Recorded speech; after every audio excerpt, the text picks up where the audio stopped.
Mesdames, Messieurs, bonjour. Merci de nous rejoindre sur la RTS. Dans l'actualité de ce mardi 4 septembre, pas de répit dans l'élan de solidarité en faveur des sinistrés. Dans la panoplie de mesures, la gratuité des soins dans le département de Mbour pendant les mois de septembre et octobre. Par contre, en Espagne, les clandestins vont désormais payer pour se soigner. Une décision d'austérité qui charrie une vague de protestations à Madrid. Et puis en football, la confiance dans la tanière à 4 jours du match contre la Côte d'Ivoire. À la séance d'entraînement de ce matin, la quasi-totalité du groupe a participé. Dans le département de Mbour, les soins de santé seront gratuits pendant les mois de septembre et octobre. C'est dans le cadre de la prise en charge des sinistrés de cette localité. Le ministre de la Santé a apporté la bonne nouvelle en compagnie de la directrice de l'Agence nationale de la recherche scientifique appliquée. Voici Dame Silla. C'est une instruction du chef de l'État. Macky Sall a demandé aux membres du gouvernement de sillonner les zones inondées du pays. Nguékokh, Mbour et Joal ont aussi accueilli la délégation du ministre de la Santé et de l'Agence nationale de recherche scientifique appliquée. Les deux structures ont fusionné leurs actions le temps d'un week-end pour venir en aide aux sinistrés. Il y a des familles sinistrées et c'est cela qui nous a intéressé particulièrement, ce groupe de personnes. Et c'est pour cela que nous avons apporté aussi de quoi les aider. Car c'est bien beau de les identifier, mais il faut également être capable de leur apporter quelque chose. Et c'est pour cela que nous sommes venus avec des denrées alimentaires, du sucre, du lait, du riz, mais de l'huile. Nous avons vu combien cette population de Joal-Fadiouth souffre parce que tout simplement des zones inondables, parce que des anciennes rizières ont été loties et les gens aujourd'hui se trouvent dans une situation très difficile. Et c'est dans ce cadre que nous sommes venus aujourd'hui apporter notre soutien. La délégation a visité les zones inondées du département. Un geste bien apprécié par les populations. Elle a déjà visité les sites où généralement l'eau est de façon abondante et également le lieu où vraiment est considéré comme un lieu de dépotoir d'ordures. Elle nous a également engagé que la meilleure solution c'est de combler cet espace et d'en faire un site réservé aux jeunes. La tournée a aussi servi de cadre de sensibilisation sur le paludisme. Plus de 1000 moustiquaires ont été distribués aux populations. Le ministre a aussi annoncé la gratuité des soins dans le département pour les mois de septembre et d'octobre. Nous avons profité de cette visite aussi pour utiliser tous les moyens de communication pour pouvoir expliquer aussi quelles étaient les possibilités de prévention, notamment du paludisme, mais également de toutes les maladies diarrhéiques, dont des maladies qui sont à nos frontières comme le choléra. Nous avons décidé d'offrir aux personnes sinistrées la possibilité d'être traitées gratuitement au niveau de nos structures sanitaires pendant le mois de septembre et le mois d'octobre. C'est la première mesure que nous avons prise à ce sujet. Les agents sanitaires de la localité ont exposé leurs doléances au ministre. Cette dernière a pris note et promet déjà la réfection de certains locaux du district sanitaire de Joal. Le Conseil économique et social n'est pas en marge de la recherche de solutions aux inondations. L'institution s'est mobilisée pour participer à l'élan de solidarité. Jules Diop. Bravo. Un chèque de 10 millions de francs CFA, c'est la somme remise au ministre de l'Intérieur par le Conseil économique et social pour accompagner l'État dans son élan de solidarité. Des inondations qui continuent de prendre des proportions inquiétantes. Cette modeste contribution, nous l'espérons, participera à alléger la souffrance des Sénégalais qui sont frappés par les problèmes d'inondation. Nous avons aussi par ailleurs remis au ministre de l'Intérieur un rapport que nous avions fait il y a 1 an sur la problématique des inondations et nous pensons et nous espérons que le ministre de l'Intérieur et l'État du Sénégal s'en inspirera. Ce geste de portée sociale s'inscrit dans la synergie des actions pour alléger la souffrance des sinistrés. Le Conseil économique et social n'a jamais cessé de répondre présente chaque fois que le Sénégal est confronté à ces genres de difficultés. Ils ont la haute conscience, en tout cas le haut devoir, d'être au premier de la chaîne quand le pays est frappé de calamité. Et donc votre réponse dans le cadre de cet appel de M. le Président de la République pour faire face à ces agressions contre notre destin commun, en tout cas contre une bonne partie de la population. Cette réponse à cet appel du côté des institutions de la République est un très grand geste. Au-delà de ce montant, le Conseil économique et social a remis au ministre de l'Intérieur un document stratégique pour lutter contre les inondations. Par ailleurs, d'autres bonnes volontés ont manifesté leur engagement pour accompagner l'État à trouver une solution durable. Autre structure qui se manifeste, l'Office national pour l'emploi des jeunes de la banlieue. Les responsables ont sillonné plusieurs quartiers touchés pour apporter leur soutien aux populations. Brahim Mandang. Des motopompes, des moustiquaires, des détergents, entre autres produits, l'Office national pour l'emploi des jeunes de la banlieue s'est joint à l'élan de solidarité nationale à l'endroit des victimes des inondations. Nous disposons aujourd'hui de 26 motopompes mis à la disposition de ces communes d'arrondissement qui ont été identifiées, à savoir Djiddah Thiaroye Kao, Diamaguène Sicap Mbao, Guinaw Rail Nord, Yeumbeul Sud, Yeumbeul Nord, Dalifort, Wakhinane Nimzat. 250 moustiquaires imprégnés puisque nous savons que le paludisme est là. Nous avons mis à leur disposition aussi 4000 litres de carburant et des brouettes, des bottes, des gants et 3000 litres de produits phytosanitaires pour la désinfection des eaux inondées. Un geste salué à sa juste mesure par les populations. Satisfaction et de soulagement par rapport à ce geste que vient de faire la FEJBANK de la banlieue de Pikine et être vraiment très heureuse par rapport à ce geste. Pour une gestion transparente de l'équipement, le FEJBANK a mis en place un mécanisme spécial. J'ai mis en place une commission qui sera composée bien évidemment du représentant de l'Agence pour l'emploi des jeunes des banlieues, qui sera d'ailleurs le responsable de ce matériel, mais les maires, toutes les mairies des communes d'arrondissement concernées vont envoyer leurs représentants au niveau de cette commission. Le sous-préfet de l'arrondissement va envoyer un représentant, mais il y aura un représentant de taille dans ça. Ce représentant de taille dans ça, c'est les associations sportives et culturelles. Dans les localités de Diamaguène Sicap Mbao, de Guinaw Rail Nord, entre autres, l'Office national pour l'emploi des jeunes de la banlieue a également distribué des produits de consommation courante.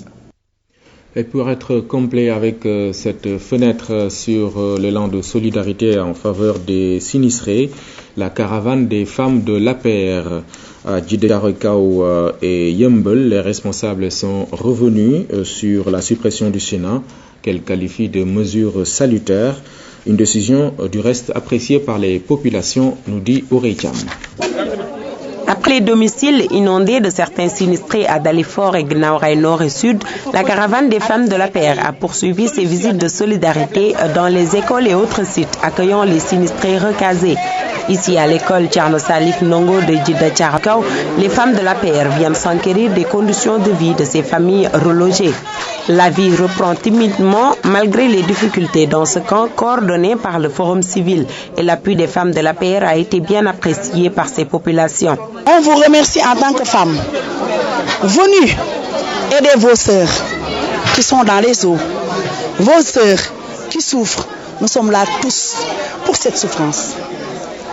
Et nous saluons ce geste du président Sall qui a tout donné corps et âme pour le bien-être de son peuple. Ces femmes saluent également la dissolution du Sénat pour mieux prendre en charge les questions liées à l'inondation. Nous disons au président Macky Sall de tout mettre en œuvre pour que ce problème d'inondation soit radicalement éradiqué à jamais. Parce que nous ne pouvons pas, depuis 10 ans, faire les mêmes problèmes, avoir les mêmes problèmes et faire les mêmes solutions. Il a dissous le Sénat uniquement pour éradiquer l'inondation. Nous voulons appliquer sur le terrain la vision, les instructions du président Macky Sall qui a pris courageusement la décision d'annuler le Sénat, de supprimer le Sénat, afin de s'occuper des préoccupations des populations déshéritées du Sénégal, notamment des populations victimes d'inondations. C'est un homme d'État, c'est un homme de proximité par rapport aux préoccupations des populations. Et ce que vous êtes en train de faire n'est qu'une façon d'opérationnaliser la vision du président Macky Sall, qui est une vision de service au peuple sénégalais. À Médina Gounass, c'est au siège de Andou Soukali Gounass que ces femmes de l'APR ont été accueillies. Elles sont venues pour constater l'ampleur de la situation pour ce qui est de ces inondations. Et comme partout où elle est passée, la caravane a remis d'importants dons en nature et en espèces. Et Mariam Badian et compagnie ont rassuré les populations quant aux engagements pris par le chef de l'État pour résoudre définitivement cette question des inondations. Ensuite, malgré la nuit tombée, les femmes de l'APR se sont rendues au chevet des sinistrés de Yeumbeul Sud et Yeumbeul Nord pour leur témoigner leur solidarité. Vraiment, c'est une solidarité active. Et ce qui m'a beaucoup marqué, c'est qu'il n'y a pas de folklore. Au terme de ces 48 heures de solidarité, ces femmes de l'APR retournent chez elles épuisées mais fières d'avoir accompli de bonnes actions sociales en faveur de leurs concitoyens en attendant les solutions promises par le gouvernement. Afrique du Sud, liberté pour les 162 mineurs de Marikana. Le jeune leader de l'ANC, Julius Malema, se veut le fer de lance de la révolution des mineurs. Pour preuve, il s'en prend vertement au président Zuma et multiplie ses déplacements dans les mines en conflit. Bain de foule pour Julius Malema. Les grévistes d'une mine d'or à Westonaria, au sud-ouest de Johannesburg, l'acclament. Le jeune tribun s'en prend à nouveau ouvertement au syndicat national des mines, qui l'accuse de collusion avec le pouvoir. La raison pour laquelle les propriétaires blancs des mines ne nous écoutent pas, c'est parce que les leaders de l'ANC sont dans les mines. Exclu de l'ANC, le parti du président Jacob Zuma il y a 4 mois, le jeune Julius Malema occupe le devant de la scène depuis le massacre de Marikana. Le 16 août dernier, 34 mineurs grévistes de cette mine de platine sont tués au cours d'affrontements avec la police. Il est le premier responsable politique important à se rendre sur place et se sert de la principale cérémonie d'hommage aux victimes pour attaquer le gouvernement. Nous pensions que dans une démocratie, nos citoyens seraient protégés. Mais le gouvernement s'est retourné contre son peuple. Julius Malema a appelé depuis les grévistes à être le fer de lance de la révolution minière. La colère monte en Afrique du Sud. La plus grande tuerie depuis la fin de l'apartheid pourrait s'immiscer dans la course à la présidentielle. En Espagne, les immigrés sans papier ne peuvent plus se soigner gratuitement. Face à la crise économique, le gouvernement espagnol a donc pris cette mesure, une réforme qui soulève une vague de protestations. Madrid, la capitale d'un État où une personne sur 4 est dorénavant au chômage. Les finances publiques espagnoles sont au plus mal, des banques frôlent la faillite. Alors pour sauver du naufrage la 4e économie de la zone euro, le Premier ministre Mariano Rajoy prend des mesures drastiques. Depuis quelques jours, les immigrés sans papier ne peuvent plus être soignés gratuitement, excepté en cas d'urgence. C'est une mesure très injuste pour tous les gens qui ne peuvent pas accéder aux services de santé. Du coup, ce service d'urgence va devoir accueillir encore plus de clandestins. Nous, aux urgences, on soignait déjà beaucoup de sans-papiers et nous allons continuer. La réforme soulève une vague de protestations. À Madrid, des manifestants sont venus dire leur inquiétude pour les malades les plus gravement atteints. Vous vous rendez compte? Un sans-papier atteint d'un cancer. Comment va-t-il faire? Pour les médecins espagnols, tout être humain a le droit d'être soigné. Des milliers de professionnels de santé ont signé une pétition envoyée au gouvernement. Aux États-Unis, après les républicains, c'est au tour des démocrates de tenir leur convention. C'était en Californie du Nord. Candidat à sa succession, Barack Obama doit défendre son bilan et les militants se mobilisent pour un 2e mandat. Une semaine après une convention républicaine placée sous haute sécurité, Changement d'ambiance avec les démocrates dans les rues de Charlotte en Caroline du Nord. Une messe haute en couleurs avec de nombreux people attendus sur scène, histoire de motiver les troupes et montrer leur candidat sous son meilleur jour. Plus de 6000 délégués vont se retrouver ici avant d'investir Barack Obama dans sa course à la Maison-Blanche. Un des défis du candidat, convaincre que le changement a eu lieu. Ses partisans en sont persuadés. J'adore la réforme de santé d'Obama. Elle a fait tellement de choses merveilleuses pour moi. Obama a fait un excellent travail pour la santé et je pense que nous lui devons tous un grand bravo pour ça. Certaines personnes pointent du doigt les écarts entre ses promesses et ce qu'il a vraiment fait pour le pays, mais ses promesses c'était avant la crise. Je pense que nous récolterons les fruits de sa politique très bientôt. Car moins de 2 semaines après avoir été élu en novembre 2008, avait éclaté la crise financière. Avec un taux de chômage de plus de 8%, Obama en gère toujours les conséquences. Alors difficile pour lui de rejouer la carte de l'espoir et du changement. C'est sûr, la lune de miel est passée, mais les électeurs de 2008 y croient encore. Mon mari et moi avons une ferme dans l'Ohio. Nous cultivons des céréales, mais c'est très dur en ce moment à cause de la sécheresse. On doit continuer à faire confiance au président Obama pour nous mener vers la prochaine étape. Il est en train de nous sortir de la crise.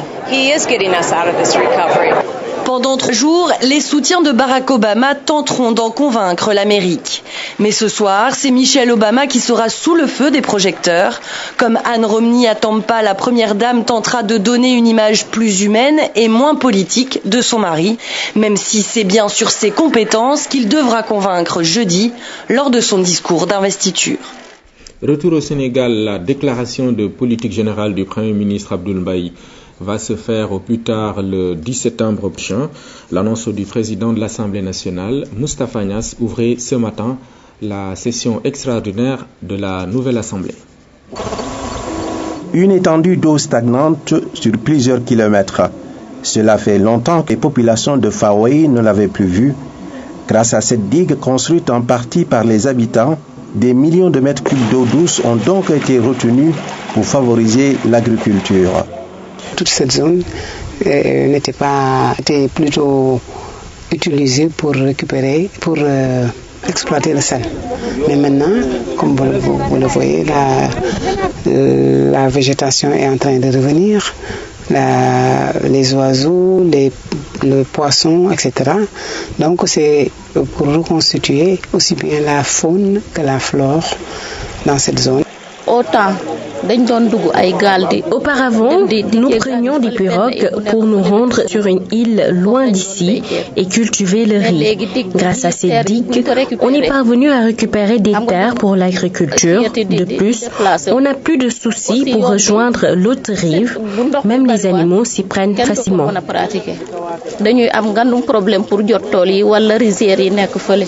Une belle réalisation qui porte déjà ses fruits. Mais le défi à présent reste sa maintenance. Celle-ci doit se faire par les bénéficiaires eux-mêmes en attendant le soutien des partenaires très sollicités pour la pérennité de l'ouvrage. Un petit geste simple, c'est-à-dire lâcher les lâchures. On a presque trouvé une pression très forte sur la digue. Et c'est ça qu'on a trouvé devant. C'est pour ça qu'on s'est investi pour un peu parler avec les populations, notamment le comité de gestion, pour vraiment discuter avec lui de sa feuille de route, pour lui comprendre les gestes simples. Après la pluie, venir lâcher, ouvrir les vannes, des choses simples comme ça. Ajouter du coquillage dans les endroits où la digue présente des défaillances. À Ndof, situé non loin de Faoué, la riziculture est de retour depuis maintenant plusieurs années. Et cela grâce à la digue anti-sel construite par Green Sénégal au début des années 2000. Avant, c'était des tannes.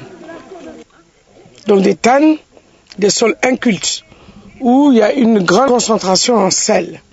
Alors cette digue nous a permis de valoriser ces terres en réduisant la concentration en sel et permettant aux femmes, comme vous avez vu, de cultiver quelque chose comme 10 variétés de riz. En plus de la riziculture, la forêt est revenue en force. Ces arbres sont le fruit de l'action humaine, mais également de celle de la nature. Un bel exemple de régénération et de restauration de l'environnement à expérimenter ailleurs.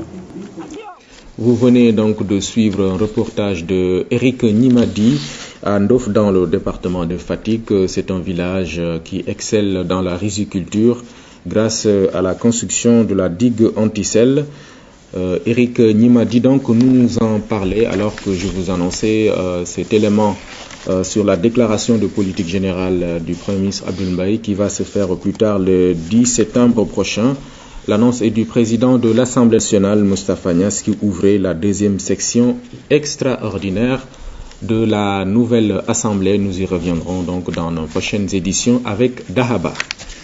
Déguerpissement à Keur Massar, une opération mouvementée entamée par la mairie qui n'est pas du goût des commerçants. Pendant ce temps, les populations l'approuvent. Explication à Basso. C'est à une véritable opération commando que s'est livré le conseil municipal de Keur Massar. L'occupation anarchique de la voie publique par l'installation de cantines de fortune avait fini de causer de nombreux désagréments. Sans compter les eaux stagnantes et autres ordures qui campent le décor, nous sommes bien au rond-point de Keur Massar. Nous n'avons aucune autre alternative, c'est pourquoi nous venons ici tous les jours pour mener nos activités. Il nous faut travailler puisque nous avons nos familles à nourrir.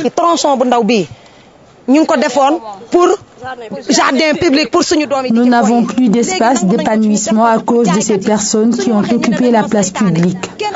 Nous ne demandons que de l'aide, puisque nous rencontrons toutes sortes de difficultés à cause de ces installations anarchiques. Notre problème principal ici, c'est l'eau et les ordures. Si vous voyez, l'insalubrité règne en maître. C'est pourquoi la mairie est venue déguerpir toutes les cantines qui s'y trouvaient. Certes, c'est un peu difficile, mais après tout, c'est salutaire. Le déguerpissement ne semble pas agréer les commerçants. Ils estiment travailler pour subvenir à leurs besoins. Il a fallu faire appel aux forces de l'ordre pour sécuriser l'opération et permettre la poursuite des travaux de construction de la nouvelle route. Les entreprises donc qui devaient faire la route sont bloquées par les occupations irrégulières. Nous avons donc entamé des discussions avec les occupants pour pouvoir les transférer dans les autres marchés. Pour permettre aujourd'hui de sécuriser certes les commerçants, mais aujourd'hui permettre à l'entreprise quand même de pouvoir terminer les travaux. Le maire et son équipe en appellent à la compréhension des riverains et des travailleurs sociaux. L'objectif est d'améliorer le cadre de vie dans un élan de solidarité et de compréhension. Côte d'Ivoire-Sénégal, c'est dans 4 jours, c'est en football. La deuxième séance d'entraînement des Lions en direction de ce match important a eu lieu ce matin au stade Léopold Senghor. Le groupe est quasiment complet, sauf seuls donc 4 joueurs manquent à l'appel. Détail sur l'exercice de ce matin avec Henrik Bokoko. Défenseur emblématique des Lions, Kader Mangane est le premier joueur à fouler la pelouse, suivi du trio Doudou Jacques Fati, Idrissa Ganagay et Ousmane Mané. Quelques consignes du staff technique, puis début des entraînements. Séance d'échauffement collectif, d'étirement, de vitesse et du jeu de passe pour le premier atelier. Après une légère pause, l'accent a été mis sur la préparation physique, l'endurance et la phase de jonglage aux allures décontractées. Les deux portiers en grande discussion ont eu droit à une séance de tir au but, dirigée par l'entraîneur des gardiens. L'ultime séance de cette matinée était le jeu à périmètre réduit. 3 équipes de 5 joueurs ont été constituées afin de mettre en relief la conservation de la balle et le repli défensif. Sur les 23 lions convoqués, 19 étaient présents. 4 joueurs manquent pour le moment à l'appel. Le 12e Guendé est prêt à renouer avec l'euphorie du succès. Issiar Dia, présent hier, n'a pas pris part à cet entraînement matinal. Il sera probablement du groupe cet après-midi pour la 3e séance à Sacré-Cœur. Un point de presse sera tenu à cet effet. À 4 jours du rendez-vous d'Abidjan, la confiance et la sérénité sont les maîtres mots au sein de l'équipe nationale. Bokoko, merci. Mesdames, Messieurs, merci également à vous d'avoir suivi ce journal. Ramaboy dans quelques instants pour l'édition en Wolof.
mbokk yi asalaamaaleykum ñu ngi leen di nuyu kenn ku nekk sa tur ak sa sant ñu fas yéene jukkil xibaar ñu ne taatanal ci subaak leet jël benn xibaar lu toll ci fukki millions suñuy xaalis moom nag la ñi nga xamante ne rek ñoom ñooy conseil économique et social jox nag nguurub Sénégal rawat na nag wàddalu jaww gi ñu dénk lépp lu aju ci wàllu kaaraange biir muy doon seen dimbal ci plan Orsec bi ginnaaw bi nga xamante ne am nañu loru ci wàllu mbënd mi nga xamante ne rek taw bi metti bi fi jaar ay bis yi ñu weesu moo ko waral la ñu àndi si ak Jules Diop.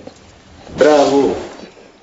ñii di conseil économique et social indi seen ndimbal pour accompagner état bi pour mu génn ci wàllu mbënn mi ndax kat nit ñi ngi dund ay tolof-tolof yu metti ba tax na conseil économique et social indi nañ lu toll ci fukki millions ci wàllu benn chèque bu ñu jox ministre bi pour dimbali leen waaye li am solo ba am solo ànd nañoo benn document stratégique pour xool nu ñuy xeexee mbënn mi moo tax ñu jox ko ki nga xam ne moom mooy ministre de l'intérieur kenn demul ñu des ñii di waa quartier Daaru Aaw bu Géejawaay ci njiital imam Ousmane Diop ñëw nañ ñoom te indi seen wàll ci ndimbal bi mu doon ndimbal bu am solo. waa quartier ba yëpp ñoo ko dajale ngir jàppale suñuy mbokk julit jàppale suñuy mbokk dëkkandoo ñi nga xamante ni ñun ak ñoom ñoo bokk li nga xamante ne mooy Sénégal ñun ak ñoom ñoo bokk dëkk loola nag toll na ci xaalis toll na ci téeméeri